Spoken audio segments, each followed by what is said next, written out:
fait une rétrospective sur la crise, hein, qu'est-ce qu'on voit? Ben là, maintenant, on est en récession. On rush. Hein? Alors, on a-tu sauvé nos personnes âgées? Non, ils sont tous décédés. Qu'est-ce qui est arrivé aussi? Les maladies mentales, les suicides ont augmenté. Euh, Il n'y a rien dans les mesures qui ont été apportées qui a aidé au peuple. Hein? On a tiré aucun bénéfice, on a perdu du temps. Hein? On a perdu du temps au lieu de soigner les gens. Les médecins voulaient soigner, on a empêché de soigner. Et on a même tassé des scientifiques, des professeurs, tout le monde qui voulait aider, qui ne marchait pas dans le même sens que cette élite. On les a même enfermés en psychiatrie. Hein? C'est quand même assez spécial. Rappelons-nous de ce moment-là. Là. Placé en détention provisoire, qui a été placé en détention provisoire à la maison d'arrêt de Nîmes et qui était actuellement interné dans un hôpital psychiatrique. Alors, des deux côtés, effectivement, la polémique est lancée. On dit c'est pas normal. Pourquoi? Parce qu'il a protesté contre un certain nombre de dérives, etc. concernant le Covid-19. C'est pour ça qu'il est interné. Et plein de monde, hein, plein de scientifiques, docteurs ont crié haut et fort que le virus était une confection humaine, hein, que c'était humain et qu'on l'avait vu dans plusieurs laboratoires. Et c'est là qu'on a commencé à enfermer et discréditer ceux qui parlaient trop fort. Mais on n'a pas continué à vraiment investiguer sur comment la crise était commencée. Seulement la Chine pourrait être coupable de ça, ou on aurait plus loin que ça. On aurait plusieurs pays qui seraient servis de la crise. Hein? On fait juste élaborer. Mais ça reste une possibilité quand on sait maintenant que le virus n'est pas, c'est pas original. Ça a été créé par un homme. Dans quel but? Dans quelle raison? Fait qu'un virus qui était supposé pas être un virus humain, qui s'échappe d'un laboratoire qu'on n'est pas supposé s'échapper, après des vaccins qui sont supposés protéger à 95%, qui ne protègent pas à fin de compte et qui sont supposés aider pour les formes graves. La province de Wuhan, il apparaît comme un bunker. Le laboratoire P4 est au centre de toutes les rumeurs, de toutes les questions sur les origines du Covid-19. Et notre modèle de vie. On a travaillé trop dur, on s'est battu trop longtemps pour perdre face au virus de Wuhan.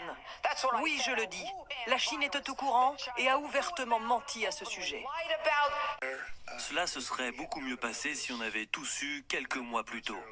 Ils auraient dû nous informer. Leurs chiffres semblent un peu sous-estimés et je suis gentil quand je dis ça, étant donné ce que nous avons vu et ce qui nous a été rapporté. On est tous en droit de se demander, hein, est-ce que c'était vraiment une erreur humaine ou est-ce que c'était un genre d'attentat? Faut pas oublier qu'au début de la crise, tout le monde qui osait parler de ce sujet était complètement fiché, complotiste, terroriste, psychopathe. Et jusqu'au jour où des journalistes aussi, pour le Québec, de enquête, ont commencé à faire une recherche et se sont rendus compte que, oh, les lanceurs d'alerte et les complotistes avaient peut-être raison. Est-ce que la Chine aurait attendu que le virus se propage? Parce que si je vous rappelle, on se rappelle bien, c'était dans le temps du Noël chinois. Alors, tout le monde est parti et se sont propagés un peu partout dans le monde. Et ce qui nous dit que la Chine était déjà au courant, c'est qu'il y a des milliers de personnes qui étaient allées déjà chercher des urnes et des choses de leurs parents décédés. Alors, regardons quelques images. Des accusations d'abord sur le nombre de morts en Chine, notamment après ces photos. Elles montrent de longues files d'attente de personnes venues chercher les cendres de leurs proches et des piles d'urnes funéraires attendant d'être récupérées. Vendredi, Les autorités de Wuhan admettent un bilan à la hausse. Il y aurait eu 1290 morts supplémentaires. Un rapport était sorti aussi, comme quoi que quasiment la moitié des citoyens de la Chine n'avaient pas renouvelé leurs appareils cellulaires l'année d'après. Et c'est là qu'on a entendu des politiciens de Chine dire que c'était parce qu'en Chine, tout le monde avait beaucoup de cellulaires et à cause de la crise économique, de la pandémie, le monde n'avait pas renouvelé. Fait que laissez-moi douter de cette information-là. C'est comme si un certain nombre de personnes étaient décédées et qui n'avaient pas renouvelé.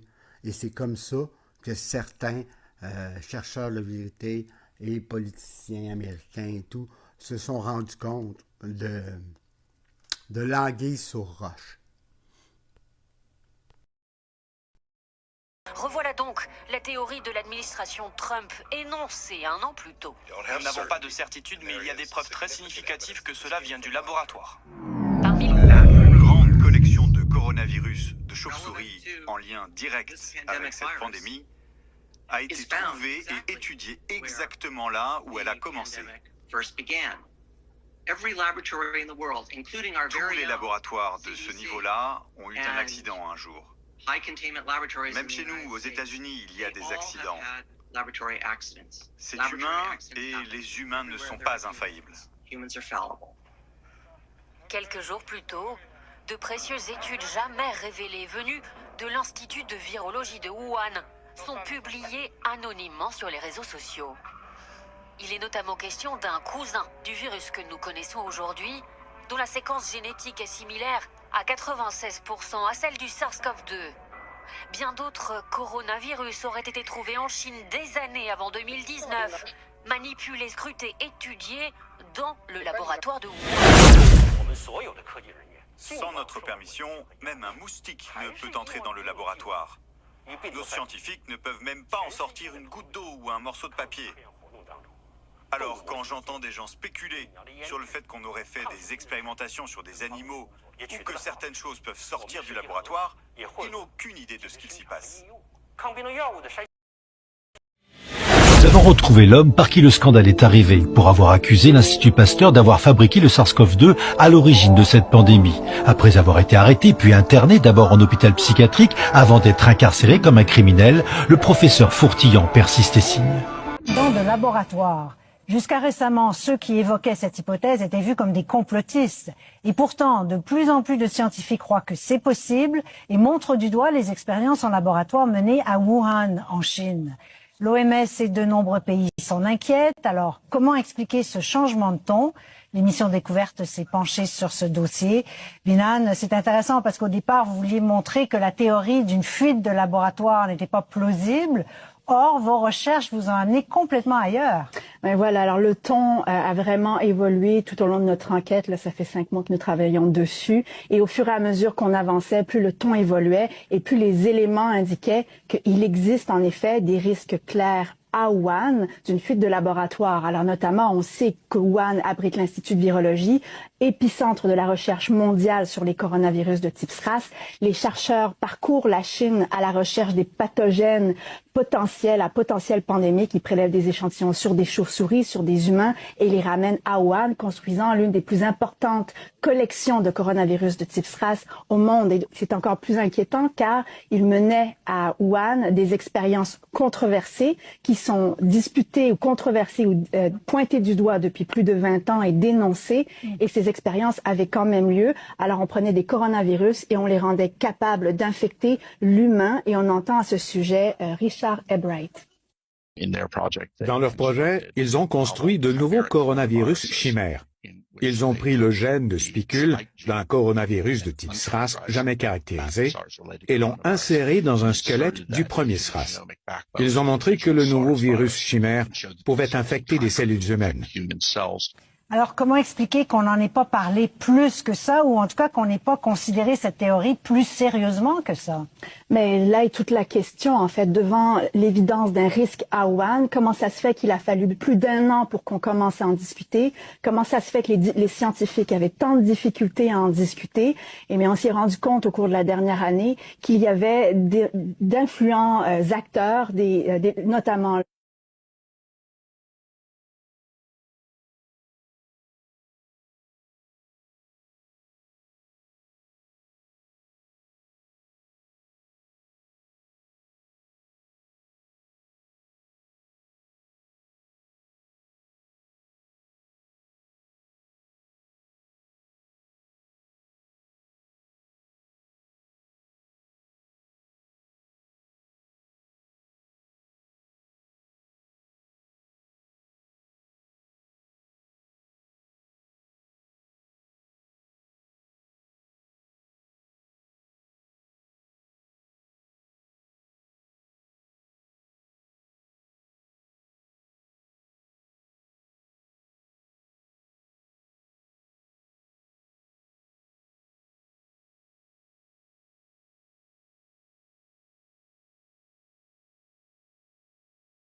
le gouvernement américain, mais aussi tous ceux qui se sont impliqués dans les investissements avec l'Institut de virologie de Wuhan, malgré la controverse sur ce type d'expérience, qui avait tout avantage à ce que cette discussion n'ait pas lieu. Et il y a eu, dès le début de la pandémie, des lettres influentes créant cette impression de consensus scientifique, ce qui fait que par la suite, il a été difficile pour les scientifiques de commencer à discuter même de l'éventuelle hypothèse.